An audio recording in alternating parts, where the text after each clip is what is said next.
Coba bayangin, ada perusahaan yang lagi di ujung tanduk. Produktivitasnya anjlok, karyawan-karyawan terbaiknya cabut, pokoknya masa depannya suram banget. Nah, kali ini kita akan bedah gimana PT Maju Bersama, sebuah studi kasus nyata, berhasil membalikkan keadaan. Ini bukan sulap loh, tapi strategi jitu pakai alat diagnosis yang kelihatannya simpel tapi dampaknya luar biasa.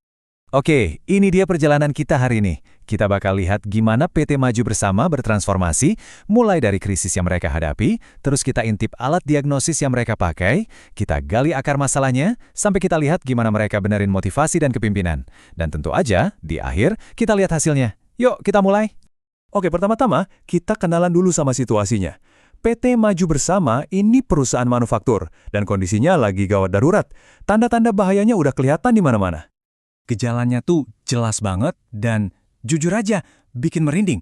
Produktivitas terjun bebas, orang-orang pentingnya pada resign, komunikasi macet total, dan yang paling parah, mesin produksi mereka jadi lambat. Wah, ini sih udah kayak sinyal SOS dari perusahaan yang lagi sakit parah. Terus, gimana caranya mulai memperbaiki masalah yang serumit ini? Nah, manajemen PT Maju Bersama nggak asal tebak. Mereka pakai sebuah alat diagnosis yang ampuh banget buat nemuin sumber penyakitnya. Namanya model 6 kotak wasteboard. Kedengerannya jadul ya, dari tahun 70-an. Tapi jangan salah, anggap aja ini kayak medical check-up lengkap buat perusahaan. Model ini nggak periksa darah atau kolesterol, tapi periksa 6 organ vital bisnis yang saling nyambung satu sama lain. Kalau satu organ bermasalah, yang lain pasti kena imbasnya. Nah, ini dia ke-6 kotak atau organ vitalnya. Tujuan, struktur, hubungan, penghargaan, kepemimpinan, dan mekanisme pendukung. Sekarang yuk kita buka satu persatu kotak ini dan lihat apa aja yang ditemuin di dalam PT Maju Bersama. Investigasi pun dimulai dari fondasi paling dasar perusahaan. Tujuan mereka apa sih sebenarnya? Dan gimana cara mereka ngatur diri buat capai tujuan itu?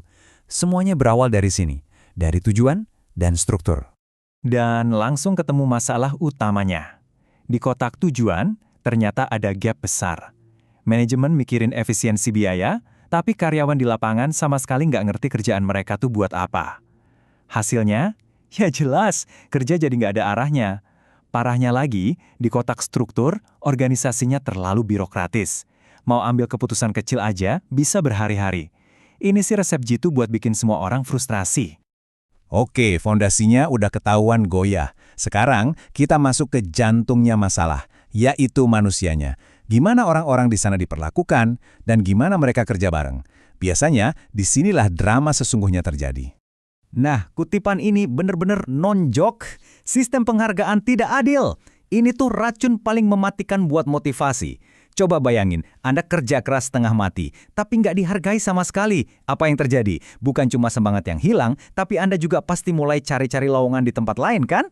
Ternyata masalahnya lebih dalam lagi. Bukan cuma sistem penghargaan yang ngaco, tapi kotak hubungan juga parah.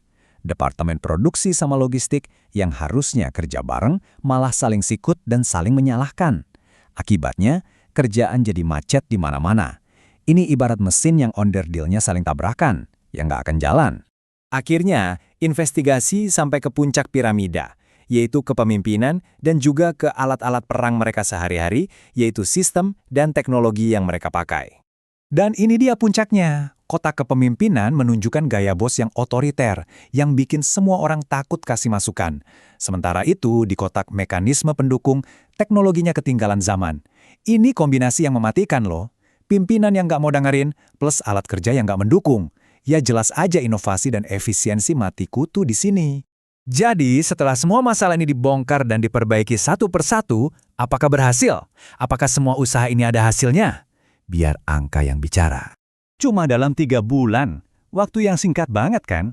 Produktivitas perusahaan ini langsung lompat 15%. Luar biasa. Dan lihat grafik ini. Ini bukan cuma soal angka produksi, tapi juga soal perasaan orang-orang di dalamnya. Tingkat kepuasan karyawan meroket tajam. Ini bukti nyata, kalau sistemnya dibenerin dan orangnya dihargai, mereka nggak cuma kerja lebih giat, tapi juga lebih bahagia. Perbaikan ini nular kemana-mana, proses produksi jadi lebih satset, konflik antar tim berkurang drastis, komunikasi jadi lancar jaya, dan yang paling penting, semangat kerja di seluruh perusahaan naik lagi. Kisah PT Maju Bersama ini ngajarin kita satu hal penting. Masalah seberat apapun bisa diurai kalau kita tahu cara mendiagnosisnya. Ini bukan soal keajaiban, tapi soal pakai alat yang tepat. Nah, sekarang pertanyaannya buat Anda. Kalau Anda pakai kacamata 6 kotak ini buat melihat organisasi Anda, kira-kira masalah mana yang bakal Anda beresin pertama kali?